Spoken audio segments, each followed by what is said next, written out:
All right, so today we're going deep on pheochromocytoma. Pheochromocytoma. And you might be thinking, Yeah, what even is that? it's a good question. It is. And to help us understand, Yeah. we've got some medical texts, Okay. and it's like a medical mystery. A real whodunit. Exactly. Like we've got to find the culprit. Yes, so we've got clues, we've got symptoms, Yeah. and we need to track down this sneaky tumor. It is sneaky. It's like trying to find a tiny grain of sand on a beach. But this grain of sand is messing with your body's control panel. Okay, so this tiny grain of sand is causing big problems. Problems. And our first clue is this thing called the classic triad. The classic triad. Headaches, sweating, and a racing heart all at the same time. Yeah. I don't know about you, but that makes me nervous. Well, I mean, those symptoms make sense when you think about what's going on in the body. Okay. It boils down to these hormones called catecholamines. Catecholamines. You know that feeling when you have to slam on your brakes to avoid an accident? Yeah. Your heart is pounding. You're sweating. That's your fight or flight response. Okay. And it's fueled by these catecholamines. So it's like that fight or flight response is just stuck on. Yeah, imagine that response stuck in overdrive, even when there's no danger. Oh. Wow, so your body's basically freaking out for no reason. Exactly. Which would explain the headaches and the sweats. Makes sense.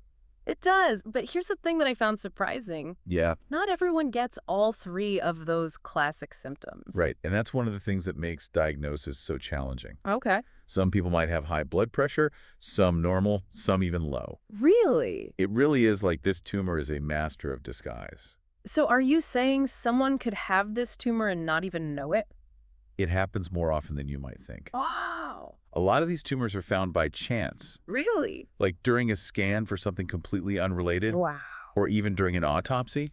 Okay, so where does this tumor even hide? Well, most of the time, they set up camp in the adrenal glands. The adrenal gland. These little hormone factories that sit right on top of your kidneys. Okay. They handle stress, but about 10% of the time, Yeah. these tumors, they're extra-adrenals, meaning they're not in the adrenal glands. So they're not just in one spot. No. So doctors really have to be thorough. Exactly, like detectives searching every corner of a crime scene. So they find it. Yeah. Then the big question is it cancerous? That's the question, right? Yes. Well, about 10% of these tumors are malignant, meaning they can spread.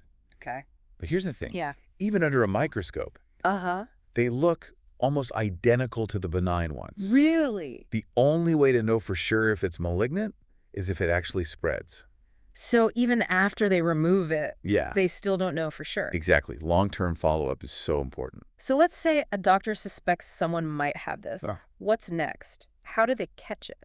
So usually the first step is a 24-hour urine test, basically looking for those catecholamines and their breakdown products. So that's the first clue. Yeah, and if the urine test looks suspicious, then we usually do a blood test to confirm. So two tests. Two tests. Like a detective gathering evidence. Exactly. First, those chemical clues from the urine and the blood, and then they want to get a visual, Right. which is where imaging comes in. So what kind of imaging are we talking about? Often they'll start with a CT scan or an MRI. Oh, okay. So the one where you get x-rayed or the one in the giant tube? Exactly. But there are drawbacks to both. Really? CT scans give you great detail, but you're exposed to radiation. Okay.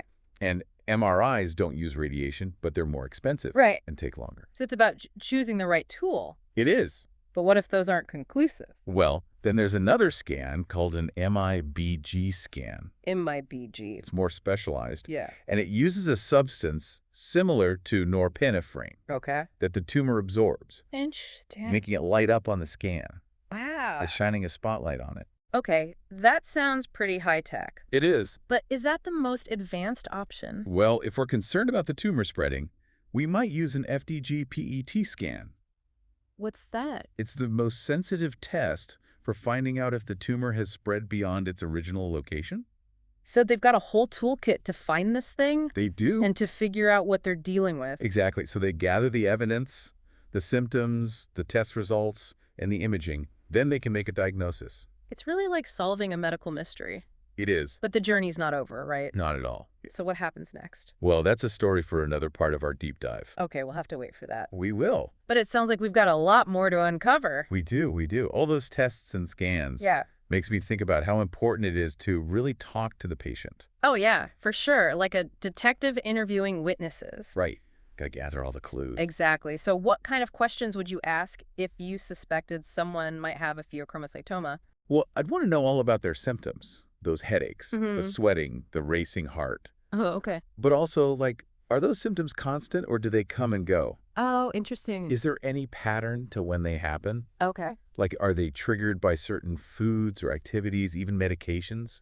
So if someone said every time they drink red wine, they get a pounding headache, Yeah, that would be a red flag. could be. Really? Some foods can trigger the release of those catecholamines Oh. and mimic the symptoms. Wow. It really is like detective work. It is. Gathering all those details is so important. Okay, so let's say we've ruled out other possibilities, Uh-huh. and we're pretty sure it's pheochromocytoma. What happens next? Well, the good news is it's usually treatable. Okay. And usually the best approach is surgery to remove the tumor. Okay. But before we do that, Yeah. there's some important prep work. Prep work. Is that like mentally preparing for surgery? Well, that's part of it. Okay. But I'm talking Oh. about getting their blood pressure under control. Oh, right. Because of all those catecholamines? Exactly. Surgery can actually make those levels spike even more, Really? which could lead to complications, Wow. like a hypertensive crisis. So it's like you have to diffuse a bomb before you can remove it. That's a great way to put it. So how do you do that? We use medications called alpha blockers. Alpha blockers. They block the effects of those catecholamines. So it's like a two-pronged attack. Yes. Stabilize with medication, then remove the problem. Exactly. And sometimes we add in beta blockers, too. Beta blockers, what do those do? They help control heart rate and rhythm. So it's all about keeping things stable. It is finding the right doses, Mm-hmm. managing side effects. Yeah. It all takes careful monitoring. So it really is a team effort. Absolutely. Doctors and patients working together. I couldn't agree more. And speaking of navigating this whole process, Yeah. there's also the emotional impact. Oh, absolutely. It must be stressful to deal with something so rare. It is. So providing support is crucial. Like what kind of support? Well, first of all, clear communication. Okay. No medical jargon. Right. Just straightforward explanations. So they feel heard and understood. Exactly. What else? Emotional support is key. Okay. Connecting with others who understand. Yeah, like family, friends, support groups. Exactly. It's about caring for the whole person. Right, not just treating the physical symptoms. Exactly. So we've talked about diagnosis, treatment, the emotional side of things. What about the long-term look? Well, the prognosis is actually very good for most people, Really? especially if the tumor is benign Okay. and it's caught and removed early. So early detection is key. It is, but long-term follow-up is essential. So it's not just one and done. No, regular checkups, Uh-huh. blood pressure monitoring, Okay. and those biochemical tests. Right. We need to make sure it hasn't returned or spread. So even after surgery, they still need to be vigilant? They do, especially for people who had malignant tumors Okay. or who have a genetic predisposition. Right. Those cases are more complex. They are. Treatment might involve chemotherapy, Uh-huh. radiation, or targeted therapies. Yeah, those with a genetic predisposition, Yeah, they might need ongoing screening. they might. So it's a lifelong commitment to managing their health. You could say that. But they can still live full lives. They can, with the right care and support. That's good to hear. But what if the tumor can't be removed? That's a good question. Are there other options? There are, but they're usually for situations where surgery is too risky. Okay. Medications can help control symptoms and blood pressure, Okay. but they don't cure the condition. So it's about finding the best approach for each patient. Exactly. Working together, doctor and patient, Yeah. to make a personalized treatment plan. So we've covered diagnosis, treatment, long-term follow-up. We have But before we wrap up this part, Yeah. I want to talk about the future. the future of pheochromocytoma. Yeah. Interesting. What are you thinking? I've been thinking about Yeah. this whole idea of diagnosis. Okay. We talk about pheochromocytoma, Yeah. like it's this thing, this tumor, this Right. enemy. But what if it's not that simple? What do you mean? Like, what if it's not just a bad thing, Okay. but like a more complicated process? I've got this. Yeah, like a part of our own stories. It's true. We tend to think about disease in a very black and white way, Uh-huh. healthy or sick. Right. But our bodies are so complex, Yeah, always changing and adapting. exactly. So maybe these conditions, Yeah. they're not just malfunctions. Right. They're adaptations. Even if they have harmful effects. Kind of like those catecholamines we talked about. Okay. In the right context, they're essential Yeah. Fight or flight, stress management, Yeah. but too much. Yeah. And they cause problems. So it's all about balance, understanding these processes. Exactly. And that's why treating each patient individually is so important. Right.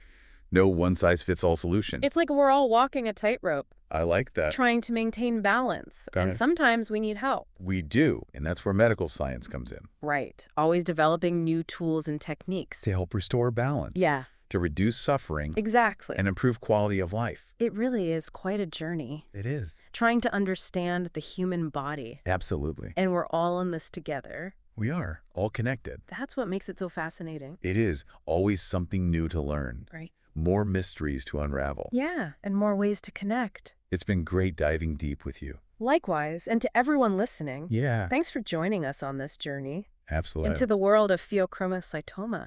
Pheochromocytoma. Remember, knowledge is power. It is. Understanding this condition can help you navigate your own health journey. Absolutely. Stay curious, stay informed. And reach out if you have questions. Don't hesitate. Until next time on The Deep Dive.